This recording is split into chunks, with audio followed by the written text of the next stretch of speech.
What's going on, guys? Psycho Killer here, and with the upcoming DLC for both Red Dead Online and Grand Theft Auto Online being announced, everybody's in grind mode. Everybody wants to make as much money as they can in both games as fast as they can so they can try to get as much as they can out of the DLC. But the problem is a lot of people still don't know how to make as much money as they can as fast as they can, effectively. I get questions all the time. How do you make so much money so fast in GTA Online? How do you make so much gold bars? How do you make so much cash so fast in Red Dead Online? That's what this video is about. In this video, we're going to talk about the fastest way to make as much money as possible in Grand Theft Auto Online with the Cayo Perico heist. So, without wasting any more time, let's actually get into the video.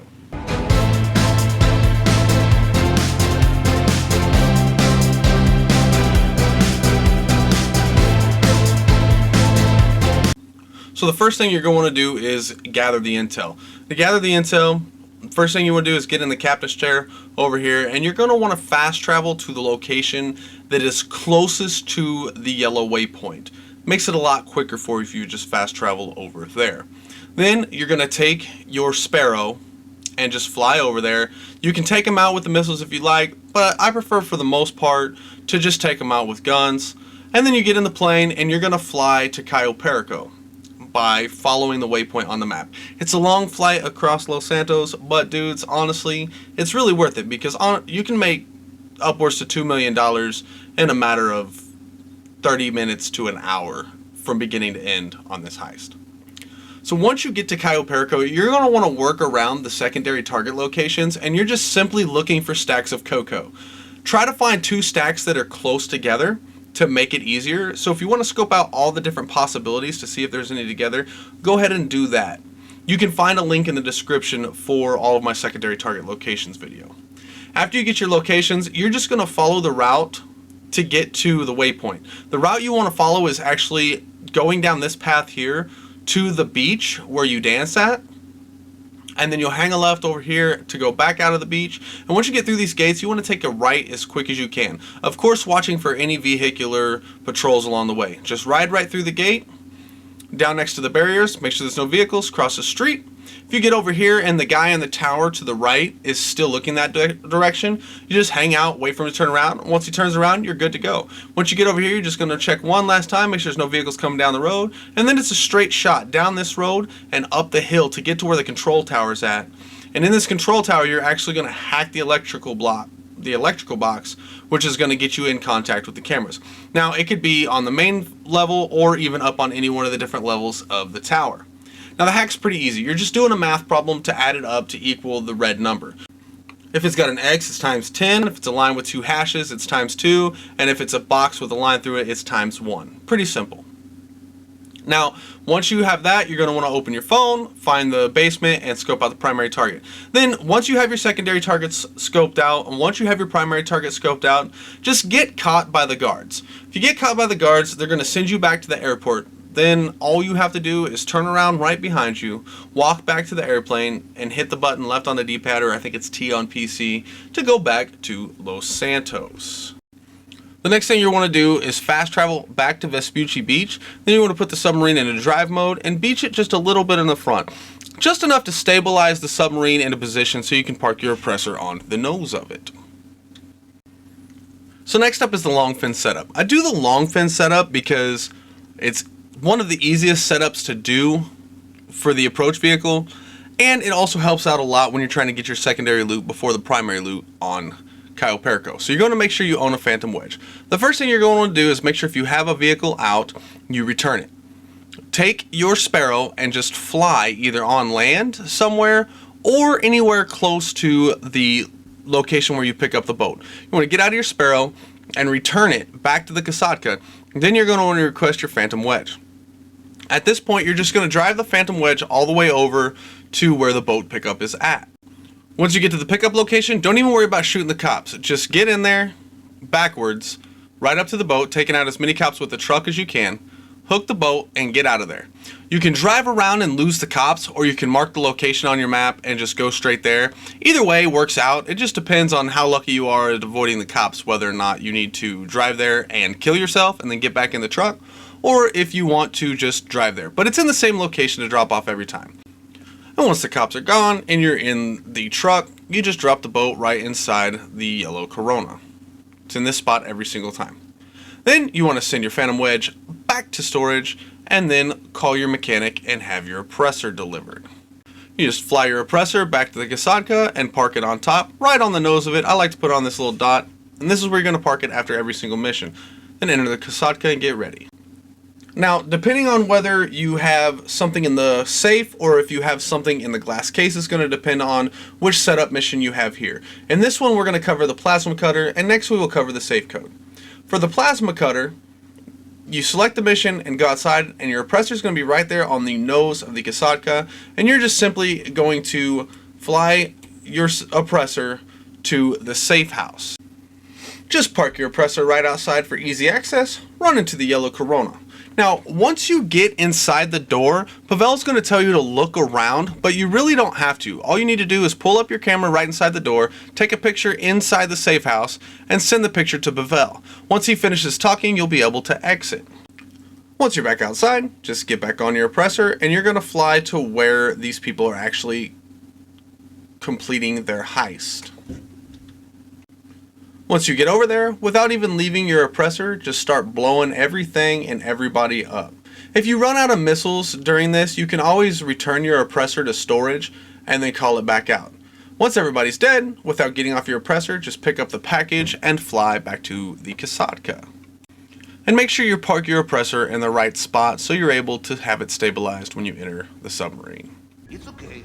Now for the safe code, again, you're going to go outside, your oppressor is going to be parked where you left it, right on the nose of the Kasadka, and you're just going to fly to the casino. When you get to the casino, you want to make sure you park outside the parking garage, and just run around the front and enter near the valet. Make sure you have whatever weapons you like to use in close quarters ready to go. Enter the casino and use the elevator to enter the penthouse floor. Now, this is where it gets a little bit tricky because it's always hard to find where the guys are at sometimes. Sometimes. But you basically just want to follow the general path around the outside, and every hallway works in squares. Just remember what suit you've been on. Once you find the room, you'll know it because there will be 2 guards outside the room. Once Pavel stops talking, keep walking back and forth from the door, and eventually you'll be able to enter the room. Inside the hotel or the penthouse, you're just going to want to work your way around, making sure to kill anybody who pops up. Pay close attention to your map for the red dots so you know where people are coming from. And the guy could be in the room right here. It could be in the other part of the penthouse at the other end back there. Or he could be on the other side of the movie room right here, just past the bar right there. Once the guy is down, run up to him, hit right on your D-pad or whatever button it is on PC to search him. You'll have the safe code, and then you're going to want to exit the penthouse suite. Just follow the waypoint to get to where the Corona's at. Take out the 4 or 5 dudes that are going to be outside the elevator here, and once they're all taken out, just simply step into the Corona to go down the elevator, and this will place you outside of the parking garage. Once you're outside, just get on your oppressor, and all you have to do is lose the cops. So I always just fly towards the Kasadka and taking out cops along the way so that they don't spot me. For the fingerprint cloner mission, you're just going to get on your oppressor once again and fly to the warehouse, making sure to land outside the camera zones. You can either shoot the cameras out, I like to use the shotgun, or if you would like, you can go around the side without getting in the view of the cameras, and just go to this little box, hit right on the D-pad to shut the cameras off. This will give you a couple extra seconds once you get inside so that the guards won't see you right away. Once you get inside, all you have to do is take out the couple guards. The first one will be easy because he won't see you. And once all of the guards are taken out, then you'll just work your way over to the computer and you're going to do this real simple, quick hack. You just select all the letters for the word Panthers every single time, and then you're going to exit the warehouse. Outside, you will fly to the next waypoint, which is the archive. At this point, you can again either take out the cameras or shut them off, just killing the power to them completely. Then you'll go inside and run all the way down to the end of the line where the last little desk is at, and the card is always either going to be on this desk, the one right next to it, or the one behind it. Once you grab the card, you just exit the archive again and fly to the Kasadka. Now the cutting torch mission is, in my opinion, the easiest one to do. Here, you're just going to get in your oppressor and fly to a construction site. It could be one of several different construction sites around the area. Once you get to the construction site, you can choose to either take everybody out with your oppressor, you can land and take everybody out with your guns, or you can land and put on the hard hat and just walk around. At this point, what you're going to want to do is try to find the cutting torch in one of the toolboxes, but make sure nobody is watching you and you're not inside anybody's vision cone if you choose to do the disguise version. Otherwise, they will come after you. Once you have the cutting torch, you just get on your oppressor and take off, not worrying about the NPEs that come towards you. Fly back to the Kasatka, and this mission is over. So the next setup is the weapon setup. You're going to pick your weapons choice just based on your own general preferences. And there's two different missions you can get. The first one we're going to cover is the Meriwether Headquarters. In this one, you're just going to fly on your oppressor to the Meriwether Headquarters, where you'll see a chopper.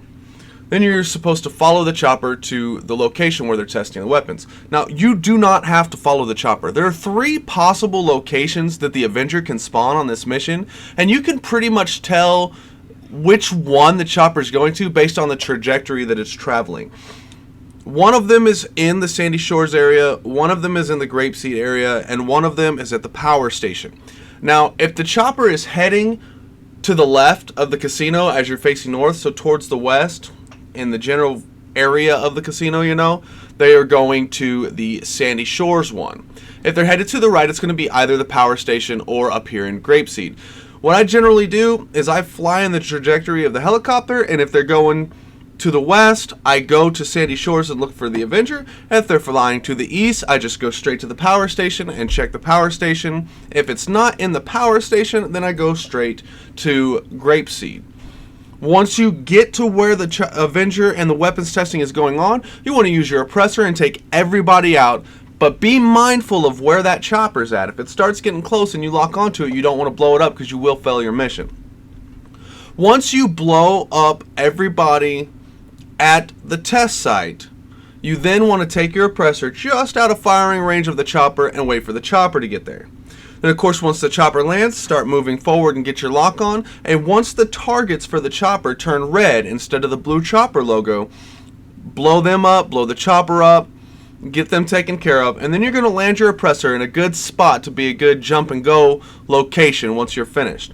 Get off your oppressor and go to the passenger side, the right side of the Avenger, and hit right on your D-pad or whatever button on your PC is your action button to enter the Avenger. Then I always find the shotgun to be the best weapon to use here, and you're going to take out the guy straight across and then the guy to the left around the side, and then grab the weapons. Make sure you put a parachute on if you don't already have one, and then hit your action button to jump out of the Avenger.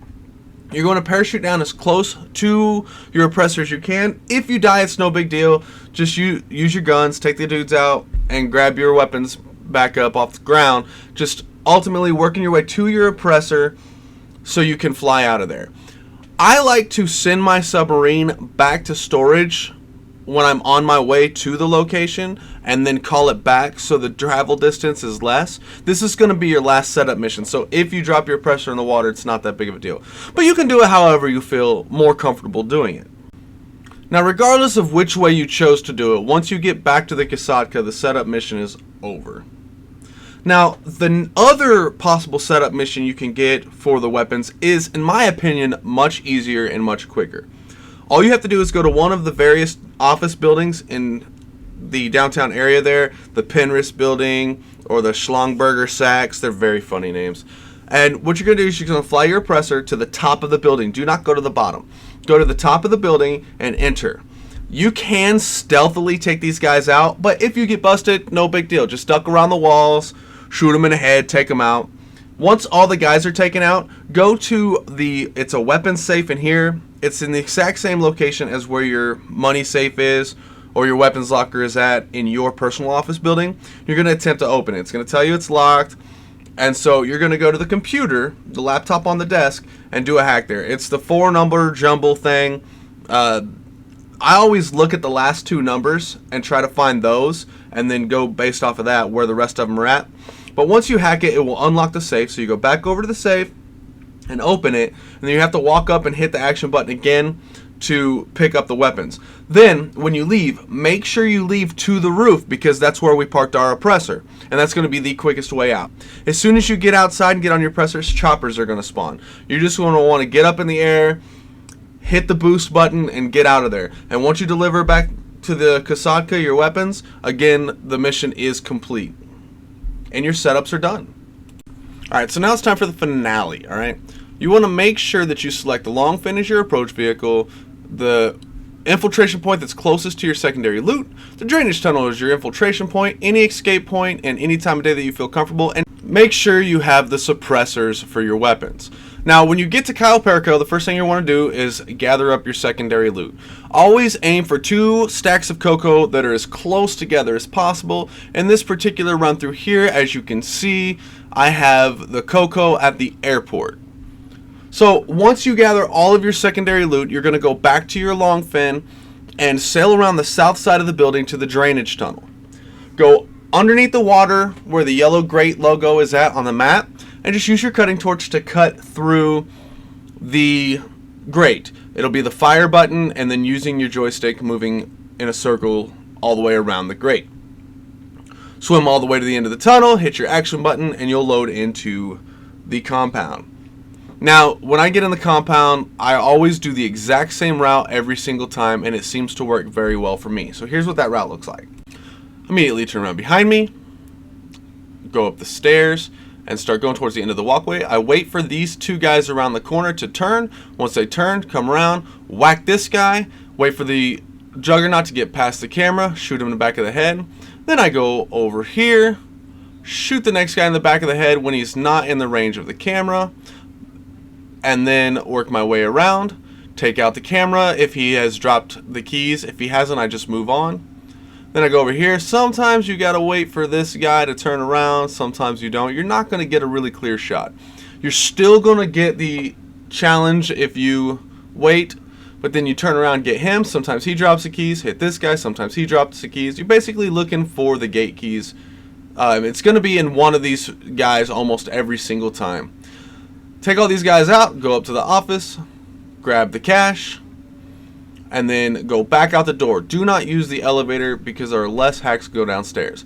So go all the way back down to where we took this guy out, jump over the rail here, action button to unlock the door, and then go to the hack. There's 1 or 2 hacks here, but it's always the same. The top one is the first one, and then it's in a sequential order after that. Once you get your hack done, you'll enter into the basement all the way down the hallway. Use your cutting torch again to cut the chain here, and then you're going to use your plasma cutter or your safe code to gather your primary loot.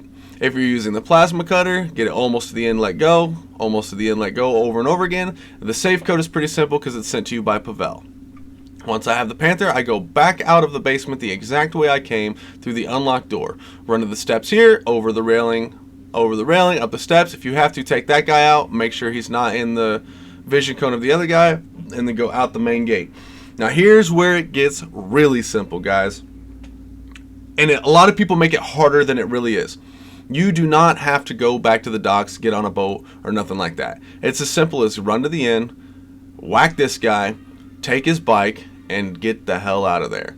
It doesn't matter which way you go, just stay out of everybody's vision cones.